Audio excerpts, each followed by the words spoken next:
we present The Liar by Henry James, adapted for radio by Mary Hope Allen. The action of the story takes place in England about the year 1888. The Liar. The train was half an hour late, and the drive from the station longer than I'd supposed, so that when I reached Stay's Hall, everyone had dispersed to dress for dinner, and I was conducted straight to my room. The fire was bright, the candles lighted, and the servant quickly put out my clothes. I was encouraged to notice that here, apparently, the art of portraiture was esteemed, for the walls were adorned with old-fashioned lithographs of country gentlemen in high collars and riding gloves. There was the customary novel by Mr. Lefanu by the bed. I could scarcely forbear beginning it as I buttoned my shirt. About 25 people were assembled in the hall as I went down. There you are, Mr. Lyon. You must have had a horrid journey in this fog. Mrs. Ashmore, my deepest apologies. Then we'll go into dinner at once. Ah. I've put you beside Mrs. Vernon, Mr. Lyon. Yes? I'm afraid you must make do with a gentleman on your left. Dear Mr. Vant, our oldest neighbour. Good. You'll introduce yourself at the table, won't you? Oh, yes, of course.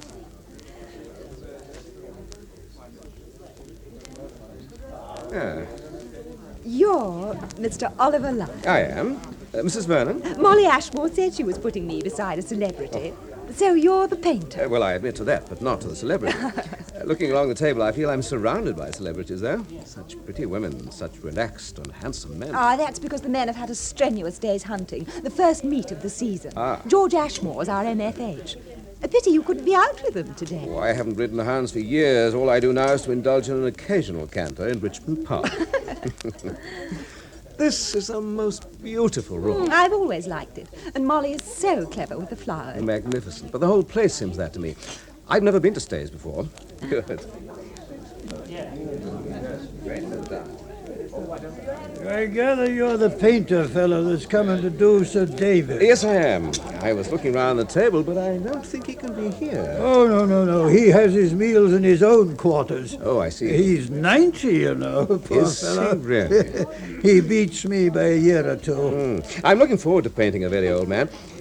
Is he like our host, his son over there? Oh, well. It'd be nice if he had that ruddy colour, with perhaps white hair and a lively eye. Well, I think he's more distinguished than Arthur. Oh. He always looks to me like a farmer. Or is it a banker? Arthur, I mean. You'll see for yourself tomorrow. Yes. As a painter, it's my greatest pleasure to watch faces in a group and to speculate about them. Oh. Yeah, there's plenty of interest here. Now, that gentleman 4 places off, who's he? Still fairly young, has a sort of gallant, adventurous air. Something so genial and warm about him, as if he could ripen grapes, or even human affection, perhaps, just by looking at them. Who can he be? Oh, that's Colonel Capadose. Ah, a soldier, is he? Well, he could be anything. Who on earth are you talking about? Clement Capadose. I'm getting out of my depth. You're so highfalutin. Mrs. Vernon knows them better than I. Well, I know Colonel Capadose has been a great deal in India. Really? Isn't he rather celebrated? Well, I've never heard of him. Oh, perhaps he isn't. He says he is, and if you think it yourself, it's the same thing, isn't it? Do you mean he says things that aren't true? Of course not. Because I never know. He's exceedingly amusing and clever, quite the cleverest person in the house. Unless perhaps you're more so. Oh. I only know about the people I know. But I've heard of you, and I know your pictures, and I admire them. Thank you. But I don't think you look like them. Well, as they're mostly portraits, I don't usually try for my own resemblance. Oh, I see. And now you're here to do Sir David. Yes. I'm rather disappointed not to find him here this evening. Oh, he goes to bed at some unnatural hour, 8 o'clock or something of that sort. I see. I've never seen him, or any portrait or photograph of him. I'm surprised that he's never had anything done. They're waiting all these years. That's because he was afraid, you know. Afraid? It was a kind of superstition. He was sure if anything were done, he'd die directly afterwards. Oh. He'd only just consented. He's ready to die, then? Oh, he's so old, he doesn't care now. Well, I hope I shan't kill him. It seems rather unnatural of his son to send for me. Oh, they've nothing to gain. Everything is theirs already. They do as they like. They fill the house with people. They have carte blanche. I see, but there's still the title. Oh, yes, but what is it? It's only a baronetcy. Mrs. Yes. Vernon's a very witty woman. Yes, isn't she? Oh, There's a lady 2 seats beyond you. I've only just caught sight of her. What a beautiful creature. Do you know, I'm almost certain... Yes, the extraordinary thing is that I used to know her. A reserved, proud creature she used to be, and there she sits looking at Colonel Capadose as if she were in love with him, positively hanging on his lips.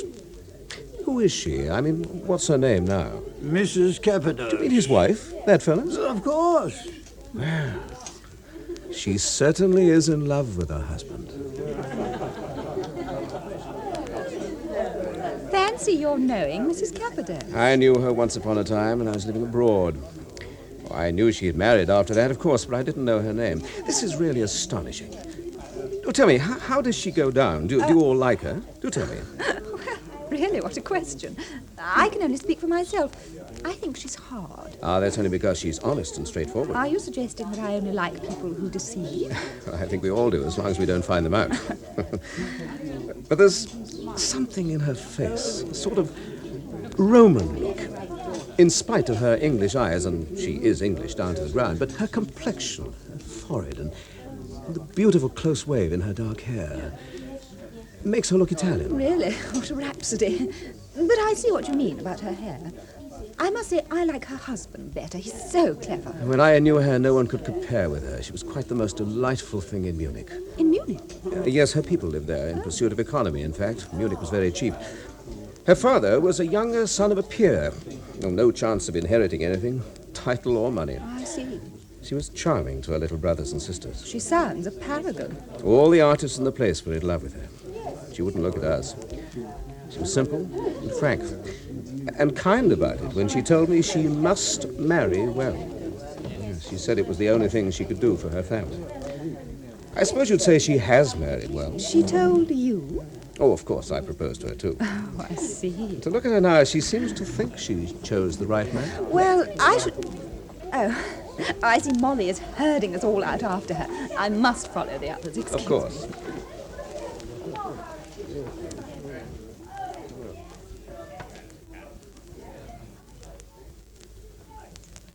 Oh, I'm lucky I put a splendid man. it's rare these days. Yes.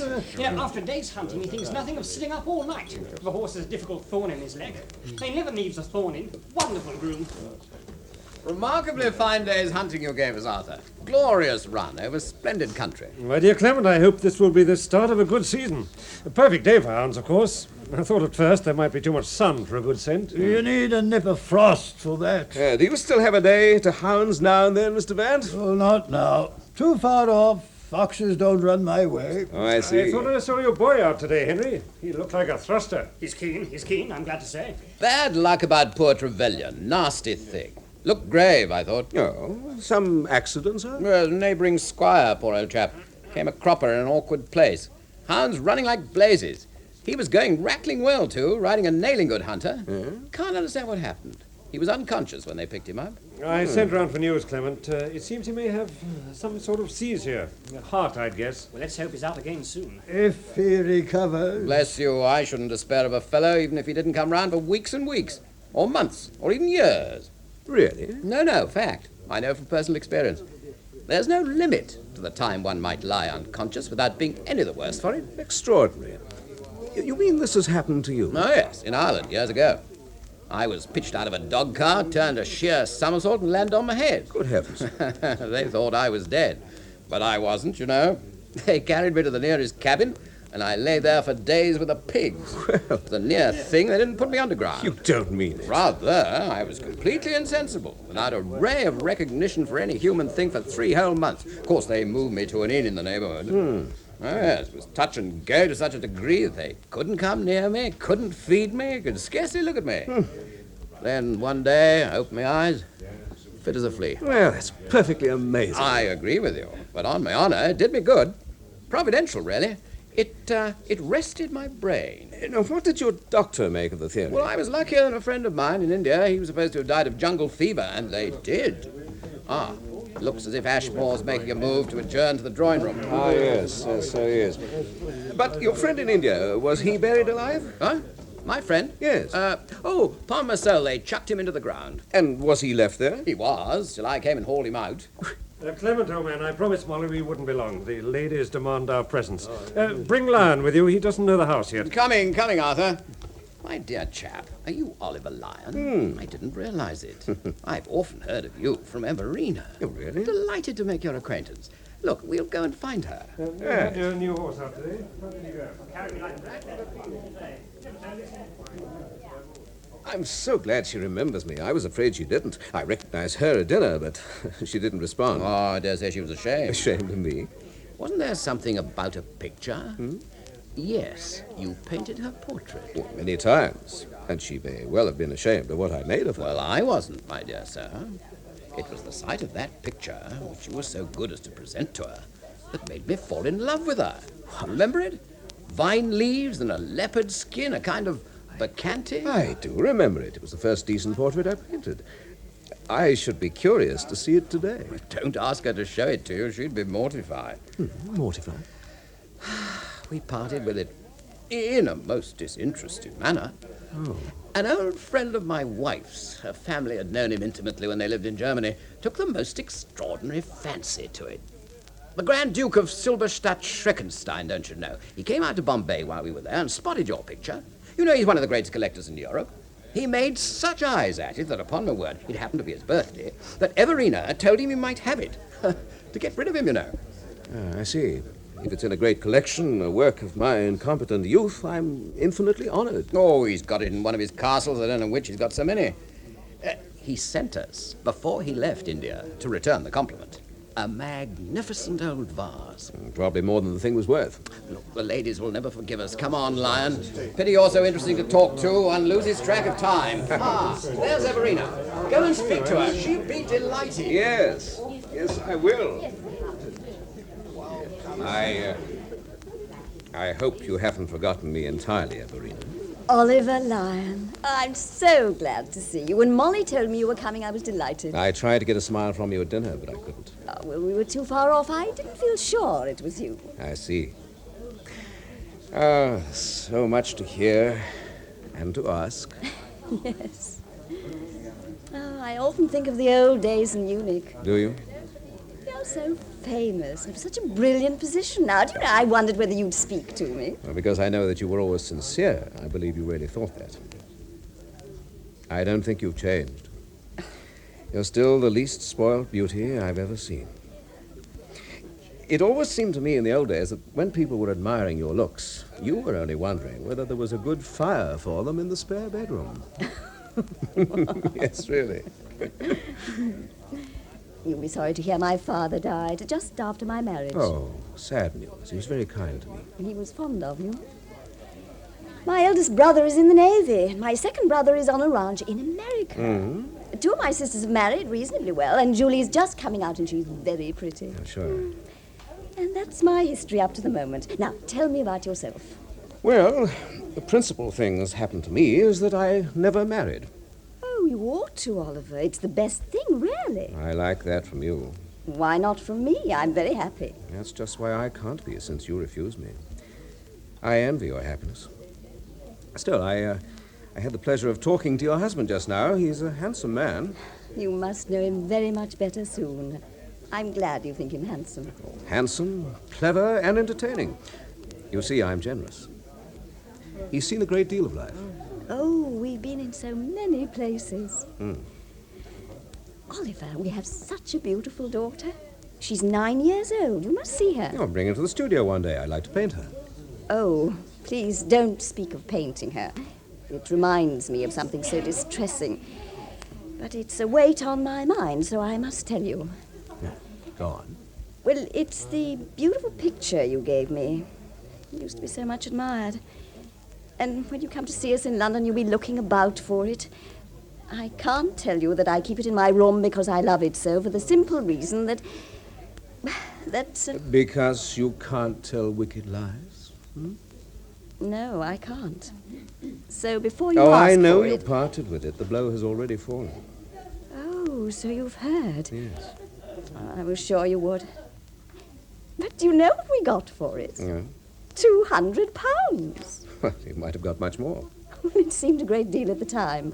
We were in want of money when we first married, but now, luckily, things have changed for the better. Good. Well, we had the chance. It rarely seemed a big sum. And I'm afraid we jumped at it. Well, fortunately, the original still remains. But do you mean that 200 was the value of the vase? Of the vase? Yes, the beautiful old Indian vase, the Grand Duke's offering. What Grand Duke? What's his name? Silberstadt Schreckenstein. Your husband mentioned the transaction. Oh, did he? My husband mentioned the Duke. Yes, he tells me it's now in the collection. That was some consolation. In the Grand Duke? Well, you know its reputation, do you? I'm told it contains treasures. Everina, may I ask you a question? Yes, what is it? Well, you said something at the beginning of our talk, greatly exaggerating my renown and prosperity. If you would have known that I was destined to succeed, would you have married me? But I did know it. Well, I didn't. You were too modest. You didn't think so when I proposed to you. But if I'd married you, I couldn't have married Clement. And he's so nice. Yes, I learnt at dinner that you loved him. But it's painful to hear you say so. But everybody seems to be going now. It must be late. Well, my dear, I hope you've enjoyed talking of the old days. Oh, Clement. He wants to paint Amy. Oh, of course. She's a charming child, Lyon, most interesting little creature. I'm sure. Does the most remarkable Clement. Good night, Everina. We must have another talk tomorrow. Clement. Lyon, we'll be meeting later in the smoking room. Oh, yes. You do smoke, I hope? Yes, I'll be there. Clement.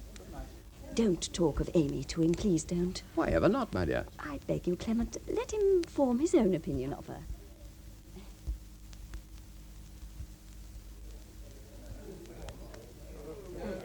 He spent most of the afternoon looking at my second horse. Who doesn't know the country yet, I expect. Ah, there you are, Lyon. What a wonderful array of smoking jackets. Yours, my dear Colonel. What a magnificent crimson.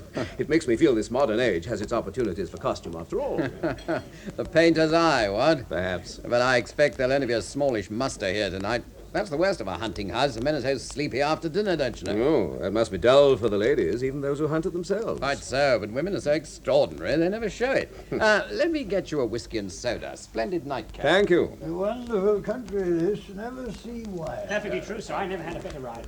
I expect you know the house. I'd like very much to explore it. Here we are. Oh, thank you. Well, it'd be well worth it. Every now and then they discover a walled-up room or a secret staircase.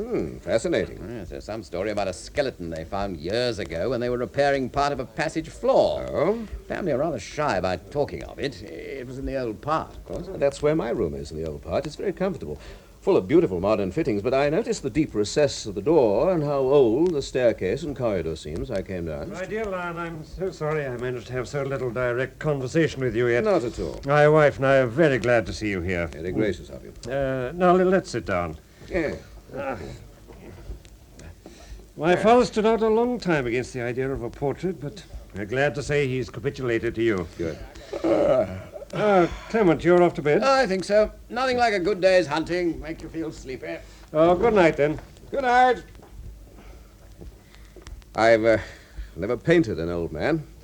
I'm sure Sir David will be an interesting subject. I wish I'd already met him, though. Would you tell me a little about him, Mr. Ashmore? Oh, I can tell you all about him. Please do. Oh, where shall I begin? A great character and a wise old man. Proud of his age, but ashamed of his infirmities. You know, he greatly exaggerates these. Is it true that he refused to be painted because if he ever sat for his portrait, he thought he died directly afterwards? I've heard that legend, got a shrewd idea who invented it, too, and it's utterly untrue. Ah. No, it's perfectly straightforward. My father thought that the proper time for a man to be painted was at the last, when the whole man is there, as he puts it. Do you agree? Not quite, I think, but I see his point. He sounds a wonderful old man. What does he look like? Oh, tremendously puckered, but not in the least dim. No. And as he fancies himself in his fur dressing gown, he'll probably insist on wearing that. Oh, that sounds exactly what I should have chosen. Good. Well, you'll see him in the morning, then. Yes, and thank you for giving me such a clear picture of his personality. Well, I'll go off to bed to be fresh for the sitting. Good night, Mr. Ashmore. Take your candle, then. The lights are out. I Oh. don't keep my servants up. Good night, Lyon.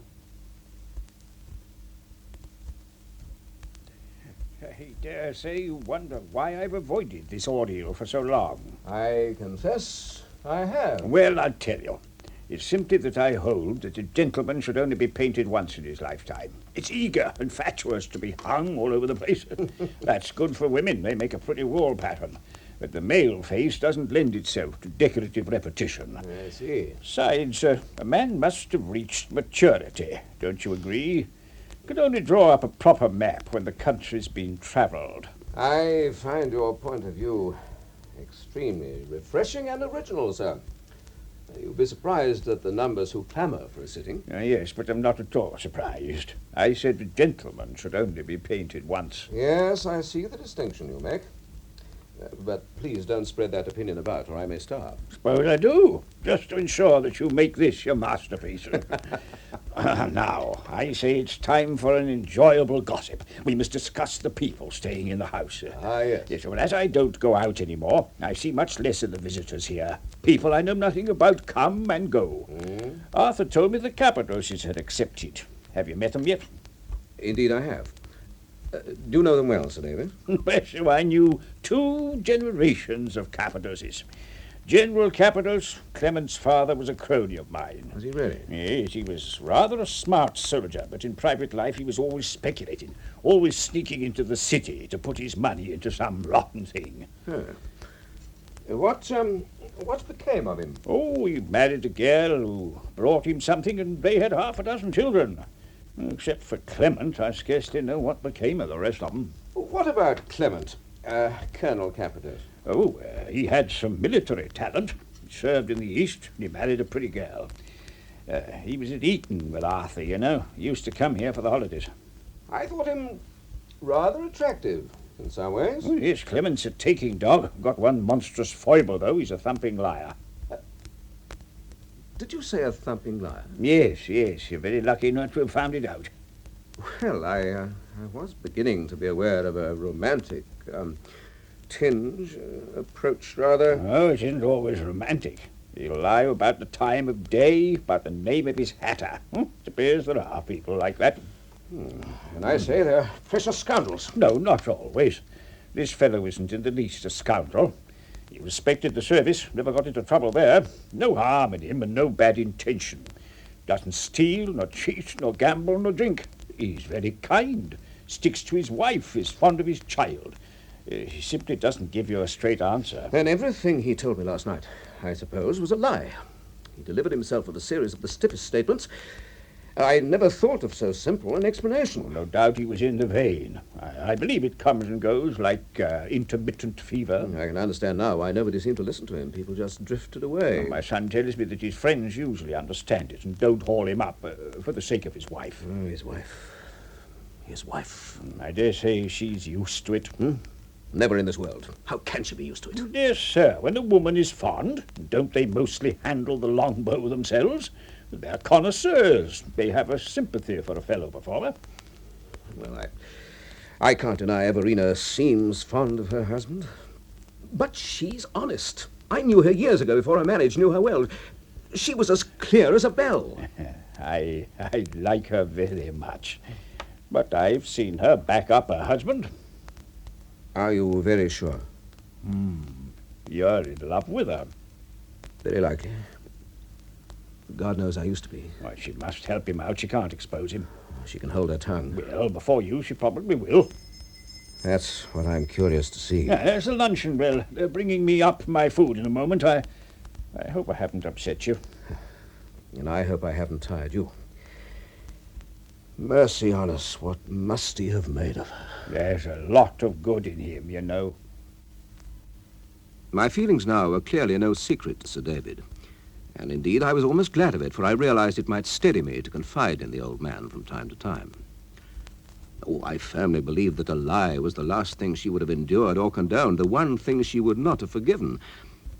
But did she sit in torment, I wondered, while her husband turned his somersaults? Or was she so much in love with him that it seemed to her only an added richness, a proof of life and talent? There was still the possibility that she hadn't found him out. Yet within an hour or two she had been confronted by that perfectly gratuitous invention about the sale of my early picture, and as far as I could see, she hadn't smarted. I had to know. I had to be certain. I sat down beside her at tea in the hall and began to speak glowingly of her husband. Oliver, it makes me so happy to hear you say these generous things about Clement. But he's so charming. And it isn't only that he's handsome, he's so sociable and amusing. He is. He's all those things. And, of course, with it, he's such a gifted raconteur. Isn't he? He's very popular, you know. Oh, I can quite understand that. I felt a warmth for him at once. And do tell me, what kind of a man is your husband? What kind? Dear me, how can one describe one's husband? I like him very much. Ah, alas, you told me that in our first talk. Then why ask me again? He's everything that is good and kind. He's a soldier and a gentleman, and a dear. In fact, he hasn't a fault. Oh, yes, I forgot. He has great ability. Yes, he strikes me as having great ability. Of course, I can't think him a dear. I don't care what you think of him. You'll be going off tomorrow, I suppose? We must make arrangements for you to bring Amy for a portrait. Well, that's really very good of you, Oliver. Yes, we're going off to the Frobishers tomorrow. I won't forget about Amy, I promise. Good. She's so beautiful already. I'm not in the least surprised. By the way, has your husband ever been painted? Yes, it's only just occurred to me, but I believe I very much enjoy painting Clement. Could you persuade him to sit for me? I don't see why not. Good. Yes, the Colonel would make an interesting portrait.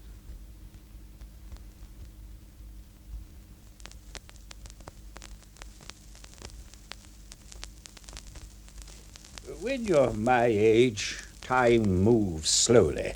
But I'll admit these sittings have gone very quickly. Didn't you tell me this was to be the last? I'm afraid so, Sir David. I've enjoyed them all, especially our talks. Though I'm afraid my preoccupation with the Colonel's effect on his wife must have been an intolerable bore. But when you so quickly diagnosed my tenderness for her, well, I'm afraid the floodgates opened. I think perhaps it's a good thing that they did. But I wish you could see him as I do. I can't bear to think of her life with a man who's a byword for the most contemptible... You don't know how she feels. Perhaps she's disgusted. Perhaps every night she makes him the most scorching scene after some hideous performance. Well, but if after that he takes no trouble to cure himself, how can she regard him still with such perfectly artless complacency? My dear fellow, I wonder if you hadn't been so in love with her still, whether perhaps you mightn't have found the Colonel's weakness diverting. Well, I'm sorry. I can see, as you say, he doesn't do it for gain. It's art for art's sake. I'll grant you this, as you're conceding something. When he's in the vein, it's the singular futility of his fibs that used to offend me. Yes. They encumber the field of conversation, take up valuable space. Right. But if you distinguish, you'll notice his passion for the chase, and he's followed it in far countries. Some of his finest flowers of invention were reminiscences of lonely danger and escape. Oh, of course, the more solitary the scene, the bigger the flower. And a new acquaintance, you, for instance, would naturally receive the tribute of a bouquet. I did indeed. And this extraordinary man has inconsistencies and unexpected lapses into flat truthfulness. Very often he joins in the laugh against himself. He'll admit he was trying it on. Still, I can't see him ever retracting or retreating.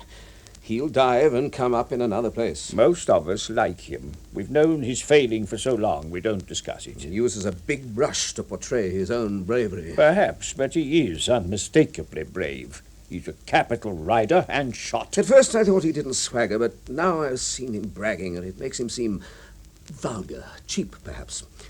As if he were an adventurer imitating a gentleman, or a dethroned prince, or a war correspondent of a newspaper, a mixture of good manners and bad taste. Well, I haven't seen him for more than a moment for 4 years.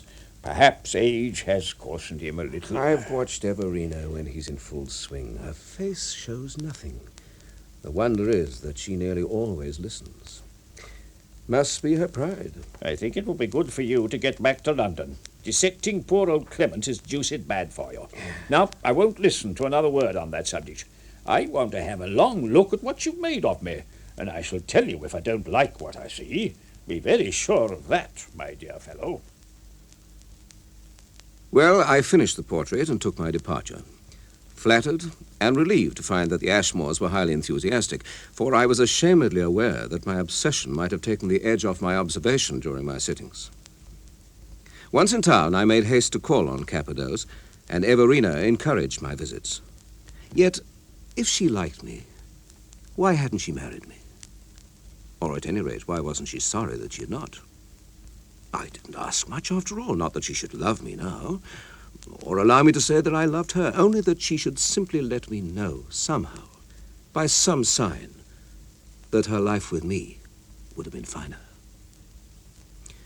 Instead of this, she seemed anxious only that I should appreciate Amy. Well, the child was beautiful, with the prettiest eyes of innocence I had ever seen, which didn't prevent me wondering whether she told horrid lies.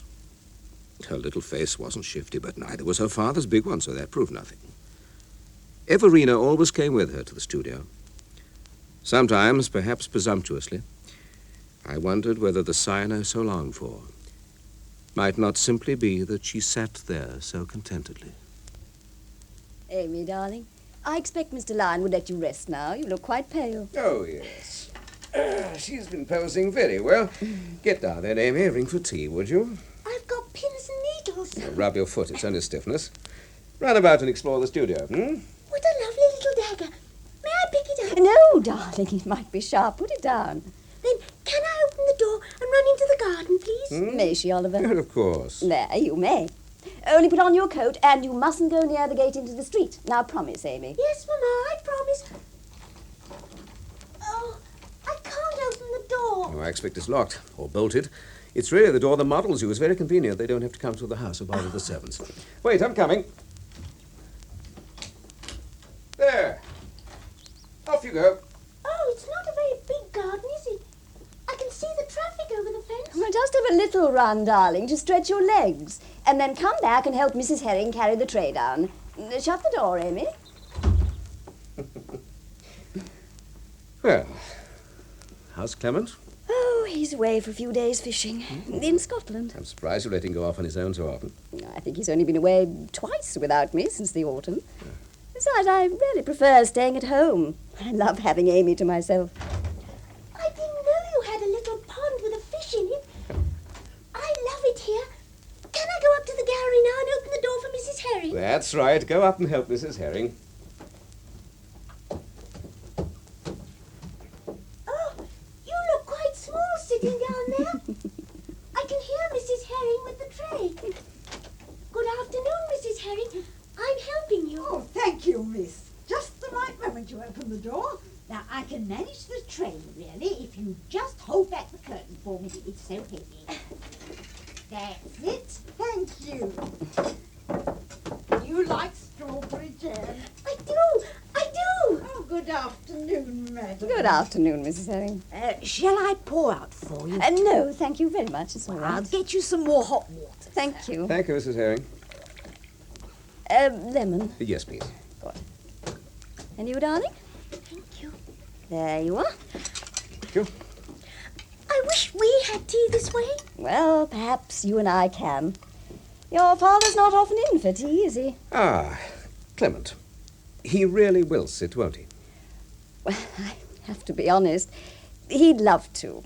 But you know our circumstances. We can't possibly afford the price you should have for your exquisite thing of Amy. Oh. And you know how we treated the portrait of me when I was young. Well, we couldn't order the portrait of Clement.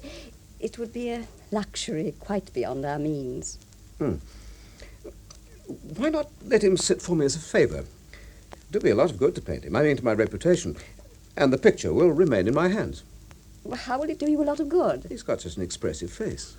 I've dreamed for years of producing something that bears the stamp of a psychologist as well as a painter. I tried it with Sir David's portrait, but only partly succeeded. Well, how do you mean, psychology? Well, to get the essence of one's sitter, his inner character, as well as his features. His nature. Oh, you want to paint Clement's nature? Of course I do. That's what makes a great portrait give you. It will put me in the very front rank, I hope. Well, his nature is very noble, and you appreciate him. I'll persuade him. He'll probably enjoy it. If he sits, I'll make it my masterpiece. And it will give me the richest private satisfaction. I must say, nothing would induce me to let you pry into my nature in that way. Oh, you. I could paint you from memory. You haven't changed a bit. It was July before the Colonel began his sittings, and the character emerged so rapidly that my only anxiety was the impossibility of entering it in the Academy catalogue simply as the liar. Still, that hardly mattered, for the sitter's personality was perceptible to the meanest intelligence.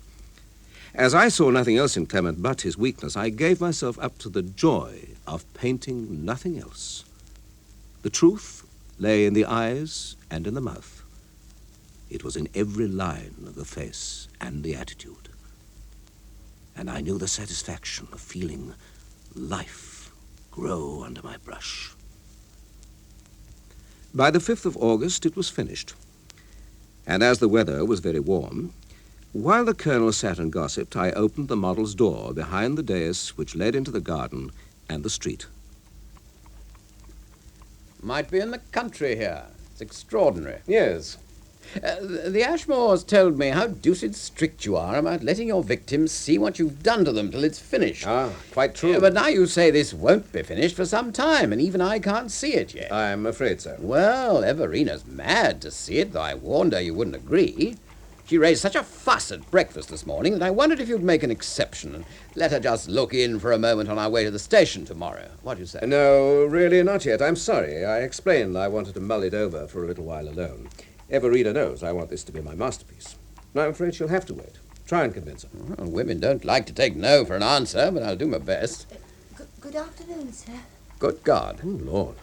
I ventured to come this way, sir, direct, because often when I go to call on the gentleman, the servants turn me off. Play me tricks, won't take me name. But how did you get into the garden? Oh, the servants' gate was open. The butcher's cart was there. The butcher ought to have closed it. Then you don't require me, sir? No, thank you. I'm doing nothing at the moment for which you could be useful. If ever you should need me, just send me a postcard addressed to Miss Geraldine, Mortimer Terrace Mews, Notting Hill. Very well, I'll remember. I thought I'd just call on the off chance. Well, I'm afraid I can't hold out any hopes. I'm busy with portraits. Yes, I see you are. I wish I was in that gentleman's place. I'm afraid in that case it wouldn't look like me. Oh, of course, it couldn't compare. It wouldn't be so handsome. But I do hate them portraits. They're so much bread out of our mouths, they are. Well, I'm damned. Very dreadful. She's drunk. Yes, I do hate them amateurs. I do, really. Does she mean? Well, am I not painting anyone who isn't a professional model? Not painting her, in fact. And has she ever sat for you? Never. She's quite mistaken. I've never seen her before. She was very pretty 10 years ago. Oh, I dare say, but she's quite finished now. For me, the least drop too much spoils them. I couldn't care for her at all. I couldn't possibly use her. My dear fellow, she's not a model. Well, she has been one. Today, no doubt, she's not worthy of the name. That woman a model? Not on your life. That's all a pretext. A pretext? She didn't want you. She wanted me. Really? What does she want of you? Oh, do me an ill turn. She hates me. Lots of women do. She's watching me. She follows me. My dear Colonel, do tell me more. I was annoyed when she came in, but I wasn't startled. Well, you concealed it very well if you were. Ah, today I was half prepared. I saw her hanging about near my house this morning. She must have followed me. Who is she, then? It took some nerve. Yes, she has that, but as you observed, she was primed. Still, it was cheek, as they say, her coming in. Yes, but what do you know of her? She's a bad lot. She isn't a model, and she never was. Oh, no doubt she's known some of those women and picked up their form. Well, she got hold of a young gander in my family 10 years ago, and I was obliged to take a hand and extricate him. Oh. She knew it was me she had to thank when he got rid of her, and she's never forgiven me. I see. I think she's off her head. Oh, of course, her name isn't Geraldine at all, and I doubt very much if that's her address. What is her name, then? It's Pearson. Harriet Pearson. But I quite lost sight of her. Hadn't thought of her for years. I don't know what her idea is now, but practically she's harmless. I'm very glad you think that. Oh, yes. Somehow she's found out that I come here. I shouldn't wonder if she isn't waiting about for me now. Hadn't you better have protection? The best protection is 5 shillings. Oh? I'm willing to go that length, unless she has a bottle of vitriol. Ah. But they only throw vitriol on men who have deceived them, and I never deceived her. I told her from the start it wouldn't do. Well, I'll contribute another 5. Well, I'll accept that, old boy. It might give me exemption for some time. If she is still hovering, I'll walk a little way with her, talk it over, and then pay her off. Right. But as this is your last visit for a little while, do write and tell me if she materializes again. Rather, that's a promise. As you know, we're on our usual round of houses. You'll be at your brother's, I believe. Yes, he has a beautiful, restful house in the heart of the country. But if I do happen to feel the creative inspiration too strongly to resist, then I can always get back to the studio before the impulse dies. Splendid arrangement. Mind you, I don't expect that to happen, and I need a rest. But I like to know it would be possible. Well, goodbye, then. We've amused ourselves pretty well during the sittings, I think. Yes, indeed. Sorry you're still adamant about letting us see the magnum opus. But I'll try and pacify Everina, and when we're all back in the autumn, we'll make a concerted attack. Goodbye, then. Bye.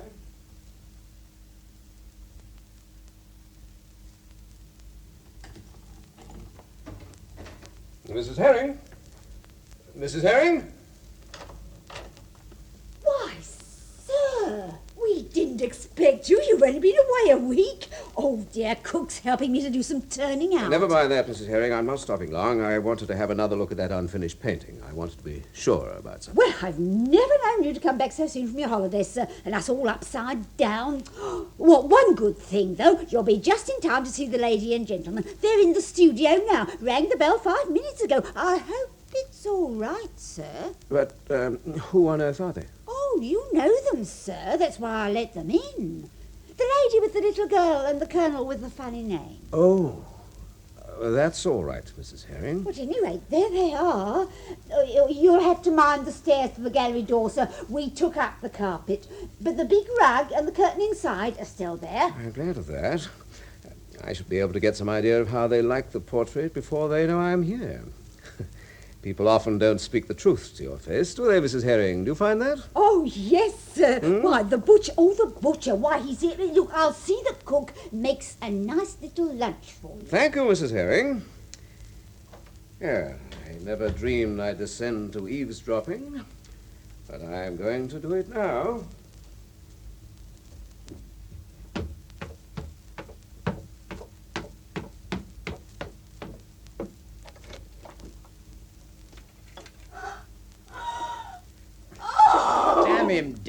Damn him. Oh. Darling, do try to tell me what the devil is it? Oh, so cruel. Likeness is so cruel. Damn the fellow. Damn him for upsetting you. It's all there. Everything. Hang it. What's all there, darling? Everything that ought not to be. Everything he's seen. Oh, it's too dreadful. Everything he's seen? Why, ain't I a good-looking fella? I think he's made me rather handsome. Handsome? Hideous. He's made you hideous. Everyone will know, everyone will see when he's in the academy. But what has he done? What has he made of me? He knows. He's seen, I tell you. Not at all know when it's hung. Well, it beats me, but you're getting wilder and wilder. If you hate the portrait so much, why needn't go to the academy? You send it. It's so good. It's so good, I think I'm going mad. Oh, I can't bear to be in the room with such a vile thing. Come away, come. Not through the house, darling. We'll go through the garden door. I'll unbolt it. This way, darling. I'll catch you up. Wait in the garden. I've lost the glove. Academy, indeed. I'll soon settle that. Oh, his little paper knife is as sharp as a razor. Damn him!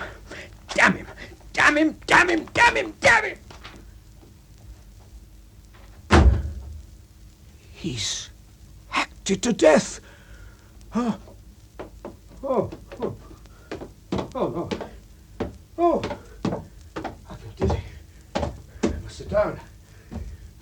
Whew.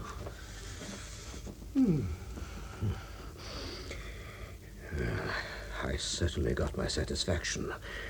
She is ashamed of her husband. And what's more, I have made her so.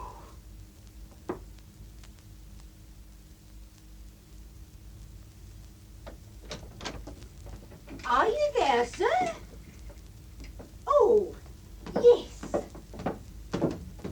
And I see the lady and gentleman have gone. Yes. They went by the garden. Well, cook's got you ever such a nice lunch, sir, on a tray. Thank you, Mrs. Herring. Well.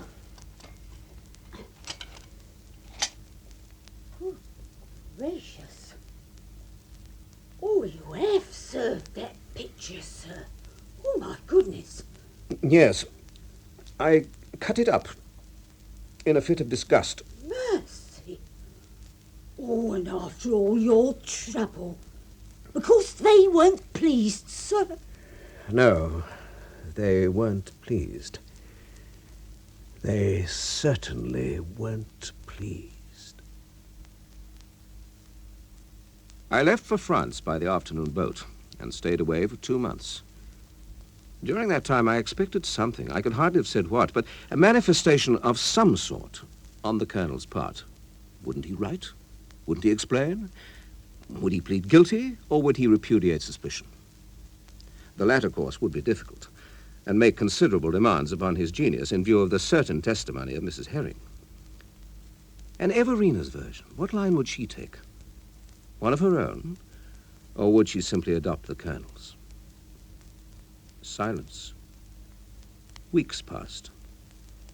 And then a letter arrived from her, breathing nothing but good humor. It contained no hint of bad conscience or grievance. The most interesting part was in the postscript. I have a confession to make. We were in town for a couple of days in early September, and I used the occasion to defy your authority. It was bad of me, but I couldn't help it. I made Clement take me to your studio. I wanted so dreadfully to see what you'd done with him, though I know you forbade this. We made Mrs. Herring let us in, and I took a good look at the picture. It is really wonderful. Do come to luncheon on the first Sunday after your return. I came back to London next day, and on the following Sunday, presented myself. Mr. Lyon, madam. Oliver. My dear fellow, we're delighted to see you. I'm so keen to start our sittings again. Oh, you must go on. It's so beautiful. Ah. Then, you think I've got something? You got everything. She wrote to you of our little crime. She dragged me there. I had to go. Your little crime? Well, you know how much I enjoy our sittings. It gives such an opportunity for my bavardies, my fantastic vein. Just now I'm comparatively free, so do let's get on. But your portrait was practically finished. So it was, more's the pity. I should like you to begin again. My dear fellow, I shall have to. The picture's been destroyed. Destroyed? Oh, what did you do that for? I didn't. I found it with a dozen gashes punched in it. I say. I hope you didn't do it. For the love of sitting to you. If I'd thought of it, I would have. Don't tell me it's ruined. Perhaps you did it, Everina. I say, darling, that woman. That woman? Don't you remember? When we came out, she was near the door. I told you about her. Geraldine. Geraldine. The one who burst in when I was sitting that day. I called Everina's attention to her. You remember now, darling, surely? Oh, yes, I remember now. Do you mean she got my picture? Of course, she burst in again. She'd learned the way. She was waiting her chance, the little brute. Well, I'd have to have proof before I wantonly sacrifice some innocent person. I can't for an instant believe that poor creature had anything to do with it. I'd never set eyes on her before she came looking for work that day, or after it. I can't imagine how she got in. When I'm away, the place is always locked. Oh, we left by the garden door without troubling your housekeeper. My dear Lyon, I can't have been guilty of not fastening the door. I'm sure I don't know, Colonel. The damage was done by a very determined hand. A perfect wildcat. Well, she is a wildcat, confound her. That's why I wanted to get her away from him. But what motive could she possibly have? Well, she's off her head and she hates me. That was the motive. But why should she hate me, my dear fellow? She hated the picture, don't you remember? She said so. The more portraits there are, the less work there is for the likes of us. Yes, but you claim that she's not a model at all, never had been, so how could that hurt her? Well, she was in a vicious muddle. As I say, she's off her head. Well, it's really too bad. It's too horrid. You see, Oliver, the fates are against you. Providence won't let you be so disinterested, painting masterpieces for nothing. Everina, did you see this woman? But there was a person not far from the door, whom Clement pointed out. He told me something about her. And do you think she did it? Well, how can I tell? If she did, she was mad, poor wretch. Oh, depend on it. She'll never show up again. You're safe. At any rate, I remember her address. Mortimer Terrace Mews, Notting Hill. Oh, that's pure humbug. There isn't any such place. Is there anyone else you suspect? Not a creature. And what do your servants say? They say it wasn't them, and I reply I never thought it was. When did they discover the havoc? They never discovered it at all. I did, when I came back. Well, she could have easily slipped in. Don't you remember how she turned up that day like a clown in the ring? Oh, yes, she could have done the job in 3 seconds, except that the picture wasn't out. My dear Lyon, don't curse me. But, of course, I dragged the picture out. Oh, and you didn't put it back. Oh, Clement, didn't I tell you to? Did, I must admit, fool that I am. Ah, well, Lyon, I'm so ashamed and mortified at my blundering stupidity. The very thought that I may have made it easier for her. I think the best thing I can do is to take myself off to my club and out of your sight for the present. One day, in your generosity, you may see your way to forgive my irreparable carelessness. My dear Lyon. Really, Clement, I think it would be best if you went to the club. I'll try to help in every way. One thing we're sure of, Oliver is a generous friend. I'm sure he'll forgive you in time. Don't forsake us, old fellow. I'll sit again any time you like. Thanks. But can nothing be done? Can't the picture be repaired? You know they can do wonders in that way. I don't know. I don't care now. Let's speak of the wretched thing anymore. And you did like it? Really? Oh, I loved it, Oliver. You know that. Really? Yes. Clement said you made him so handsome. Oh. Do please forgive me. I'm sorry to seem so inhospitable. Later I have to go out. Of course, I must go anyhow. Everina, one more thing. I can't make out why you came to the studio day after day, as though you liked to be there while I was painting the child. Why? Why? Why? To bring Amy and take her home, of course. Is that all? To get on with my embroidery. Yes, I see. That poor creature. Which way was she going when you came out of the studio? It might be a clue worth following. Oh, you mean that woman? She was going away from us. She crossed the road. We were going toward the Marlborough Road station. Did she look around? Did she appear to recognize the Colonel? Oh, yes, she did. But I didn't notice much. A hansom came along and we got into it. It was then Clement told me about her. I remember he said she was there for no good. I suppose we ought to have gone back. Yes. You'd have saved the picture. I'm very sorry for you, Oliver. But you must remember that I possess the original. That was The Liar by Henry James. John Bentley played Oliver Lyon. The radio adaptation was by Mary Hope Allen and production was by R.D. Smith.